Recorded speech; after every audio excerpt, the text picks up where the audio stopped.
time all year after a fighting 7-point win over North Melbourne in the match of the day out at Arden Street. Apart from North Melbourne, the only team in the 5 to lose was Essendon, going down by 74 points in a major upset out at Windy Hill against Richmond. The Bombers are safe in the 5, but they really are in trouble again late in the season. All the 3 aspirants for 5th spot on the league ladder won: Carlton, Melbourne and Collingwood, but they all had to come from behind after half-time to do it. Our replay at 6:30 will be the final quarter of the big game at Arden Street. Our guest tonight, North Melbourne skipper Wayne Schimmelbusch, who played his 250th league game today, and also will be speaking with Kevin Sheedy after Essendon's bad loss. Among the goals today, Lee Matthews and Michael Reynolds, a young player for Melbourne, both kicked 6. And number kicked 5, headed by Bernie Quinlan, whose tally for the year is now 90, and he becomes the Fitzroy club record holder for the number of goals kicked in a season, breaking Bob Beecroft's record. One report to hand: Rick Kennedy of Footscray on a striking charge in the Dogs match out at Collingwood. First match for review is the big game from Arden Street, and Hawthorn came from behind in the last quarter to turn a 10-point deficit into a great 7-point victory. Lee Matthews kicked 6 goals and McCarthy 3 for the Hawks. For North, Brightus kicked 4 and Phil Cracker kicked 3. Don Hyde and David Mackay out at Arden Street to see the top 2 fight it out. Don. It was a classic encounter, Tim, as you know. You saw the game and it was tremendous, and full credit to both sides. North could have easily won this game in the last quarter. They had many shots and they could have won it, but it wasn't to be. I take my hat off to Alan Jeans, who obviously did a lot of pre-planning for this game in an attempt to curb somewhat the prime movers of the north side. And he did that extremely well.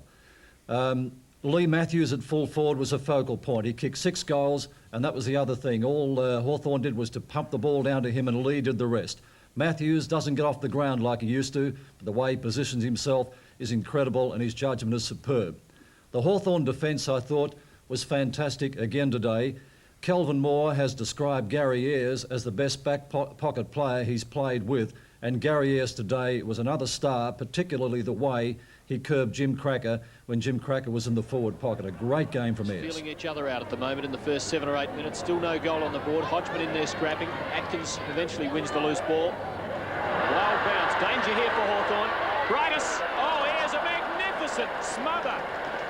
That was a great smother by Ayres, and he's a particularly skilled defender when you consider that some weeks he's playing on a small player like he was today on Phil Cracker, and other weeks he's playing on much taller players. He seems to be able to adjust his game quite easily to adapt to this sort of play, so he's certainly stamping himself as a great player for the future.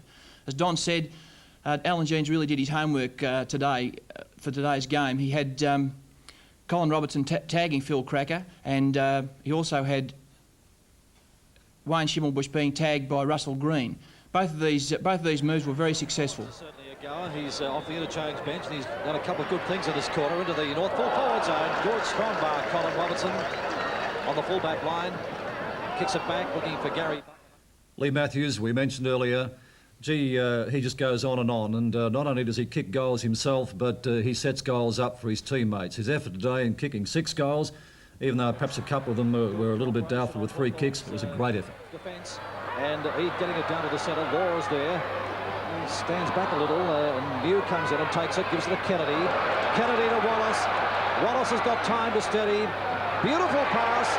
Lee Matthews has got it again. That lead-up was good by Terry Wallace. He played a great game today, and across the centre line, Hawthorn were really in control. They had DiPier Domenico, Wallace and Shields. But probably a player who got North back into the game was Atkins. He started off on a wing, and because Abernathy was having trouble with Wallace, they shifted Atkins back into the centre, and he quietened Wallace down for a period. Solid game in defence for the North Melbourne team as he gets the ball out to Atkins, who's found some territory there. Wallace starting to bear down.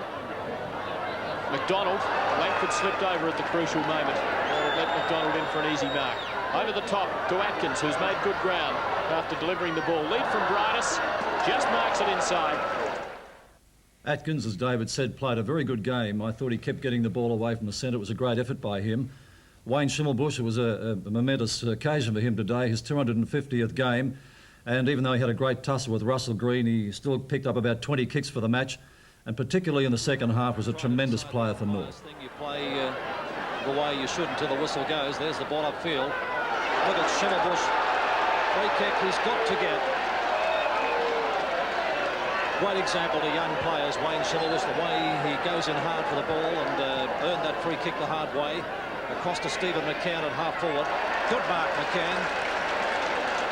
And Wayne Schimmelbusch, who celebrated his 250th league game, our special guest tonight.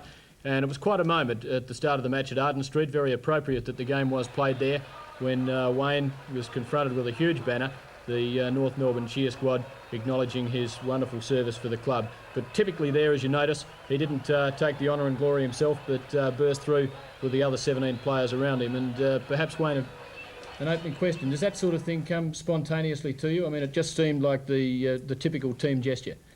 We've done that sort of thing all year, and I think we've got good value from it. So I wasn't going to change our normal plan today just because it was my 250th game. A big game to be playing your 250th in. Was the build-up like that for a final? Yeah, it was a good build-up. We were looking forward to playing Hawthorn. Over the last few years, they've probably had the wood on us, and a lot of people around the place think that we can't beat Hawthorn. Early in the year, we gave them a bit of a hiding at Princes Park, and we were keen to do the same thing again today.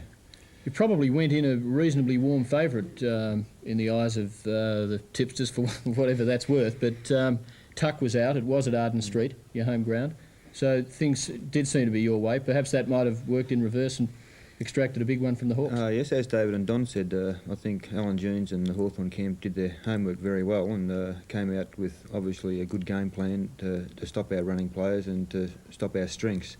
I think that worked to a degree today, especially considering the ground was good actually, but sort of a little bit heavy and perhaps slowed us down a little bit. Just before Don and David ask you a question or two, well, what's your overall reaction? You didn't lose badly, but in fact you did lose. Oh, we're obviously disappointed that we allowed a side in the 5 or just under us to take a top spot off us. So I think top spot's going to be very important this year, and now Hawthorn are back on top. It might be a bit hard to get it back. They might have, when we do get to play them in the finals, they might think that go into the game a bit more confident than they have been because the fact they beat us on their home ground today. But we're keen to meet them again now, and I'm sure we can do well. Wayne, Fitzroy beat you some weeks ago by applying a lot of pressure that day. And did you feel today that the pressure applied by Hawthorn maybe got to some of your players? Because they just keep running at you, Hawthorn players, don't they? No, not really. I think we applied as much pressure to Hawthorn as they applied to us. I think it was a very good, close game all day. And the other week against Fitzroy, as you said, Fitzroy applied a lot of pressure to us that day, but our attitude that day wasn't good. Any side that loses by 150 points, and when they're a final 5 side, is can obviously say that the attitude's not good. I think today the players went about the right way, and it was a good, close game all day from both sides, really. Wayne, you'll probably have to play Hawthorn next time at the MCG. Do you think you'll be able to adjust your game, or do you think I thought you got bogged down a little bit today in your own ground because it's a bit small. Do you think you'll be able to improve at the MCG? Well, as I said, I